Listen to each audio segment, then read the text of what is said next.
The second round of the Premier League delivered another weekend of drama, goals and action that will change the season from emphatic wins and shock results to tactical battles and individual brilliance. Welcome to ID Talk TV. In this video, between the Premier League review between West Ham United and Chelsea Football Club.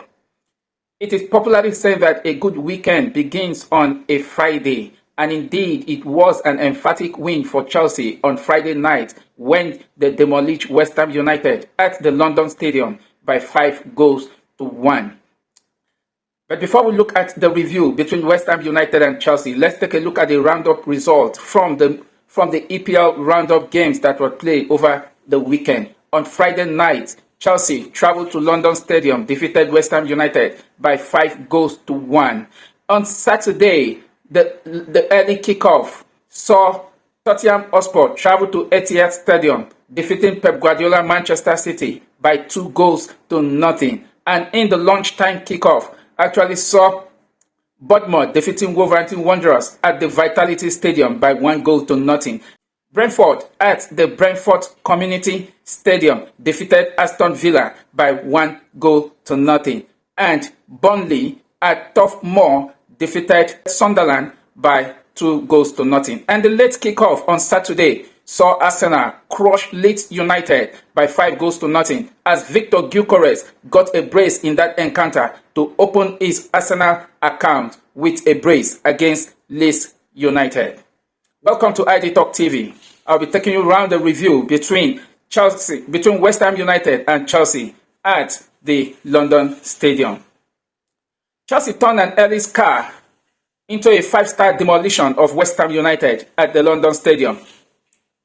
West Ham United took the lead in the 6th minute when Lucas Paqueta turned the fan with a prolific strike from long range into the left corner of the post, far beyond the reach of Robin Sanchez. The lead only lasted 9 minutes for West Ham United when Chelsea won a corner at the right side of the pitch, swung in by Enzo Fernandez and was flicked by Marc Cucurella, connected by Joao Pedro, and Joao Pedro headed into the net. Chelsea leveled up at the 15th minute. In the 23rd minute, the Pedro's goal was created. Joao Pedro swinging a cross from the right side of the pitch into the box, and Pedro Neto with his pace, energy and power past the West Ham defenders and volley into the net, giving Chelsea the lead. It's 2-1 at the 23rd minute. At the 34th minute, the Brazilian international, brilliant, intelligent, young Gustavo William dazzled past the defense line of West Ham United and lay a scintillating cross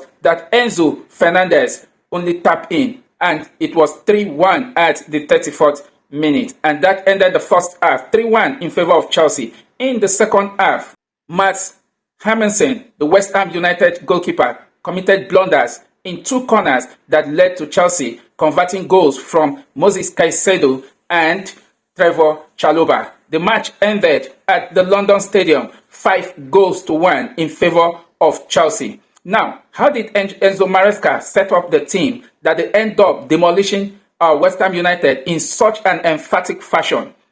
Enzo Maresca set up the team in a traditional 4-2-3-1 formation. And what did he do?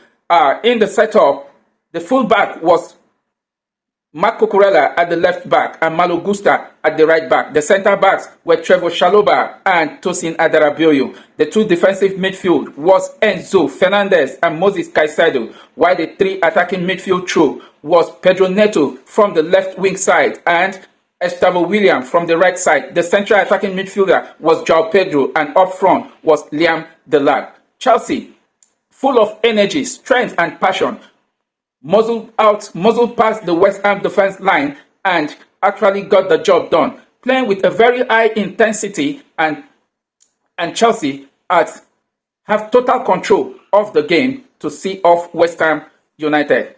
There were actually some key performers in the game. Gustavo William was standout.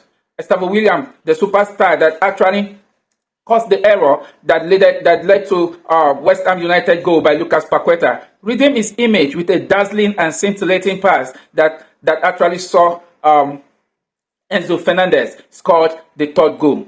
Joao Pedro had an excellent performance at the London Stadium, scored a goal and provided an assist, and also orchestrated the attacking role, the number 10 role that saw Chelsea attacking front demolish West Ham defender. One key takeaway from this game was the young talented attacking trio of Enzo Fernandez, Gustavo William, Pedro Neto, and João Pedro that actually saw Chelsea demolish West Ham United, full of energy, pace, and passion. So, in that game, Chelsea were very clinical. If you take a look at the statistics of the game, Chelsea had 12 attempts on goal and converted 7 of them. Unlike our opener when we played against Crystal Palace, Chelsea have 19 attempts on goal and were only able to have 3 shots on target, and that was not good enough because it actually shows that the conversion rate was very poor. But in the game at West Ham United in the London Stadium, Chelsea actually took their chances. 12 attempts on goal, 7 shots on target, 5 goals scored. That was clinical by the attacking line. One standout performer again in that game was Liam Delap, though didn't score, but his presence, his energy, his pace actually helped the Chelsea attack line to destabilize the West Ham defense line, giving Chelsea that creative chance well needed up front. And João Pedro Neto, and Gustavo William caused the damage. Chelsea were excellent all round in that game. And one takeaway from that game was the absence of Cole Palmer. Though Cole Palmer was missed, but one thing I actually saw was that Chelsea, the selection Enzo Maresca made, got the job done. And all the players were just at their very best. No Cole Palmer, no problem. Chelsea went to London Stadium and defeated West Ham United by 5-1. Why did West Ham United actually crumble in that manner? Matt Hamilton had a disastrous night. His timing on corners were awful. It was not at its best. Give away 2 corners that led to Chelsea scoring goals from Moses Caicedo and Trevoh Chalobah. The West Ham United goalkeeper was really at fault. And one thing, he was actually also very poor in his timing when it comes to set pieces. Of the 5 goals Chelsea scored, Chelsea converted 3 from the set piece corner, and all was as a result of the error by Matt Hamilton. And a lot of job is to be done by Graham Potter. And one thing I actually see in this, it's now beginning to pile a lot of pressure on Graham Potter that, in my opinion, if you ask me, one of the managers right now that is currently on hot seat, having conceded 8 goals in 2 matches, setting a Premier League record for West Ham United, the worst of Premier League start by West Ham for a very long time. So Graham Potter have a lot of job in his hand to see how we can remedy the season for West Ham United, because as it stands now, West Ham United sit 20 in the EPL log standing, and the battle for the freedom from relegation have just begun. So let's see if West Ham will be able to get themselves out of the red zone. So, who was your man of the match in the game on Friday night between West Ham United and Chelsea? Also, was Gustavo William the key, or was it the error by Matt Hamilton from the set pieces that actually gave Chelsea the edge? And what do you make of Chelsea's first win of the EPL season 2025-2026? Drop your comment down below. Don't forget to like, share, and subscribe on my channel such that each time I upload a video, you will be first to see the video. Thank you very much for watching, and catch you in my next video.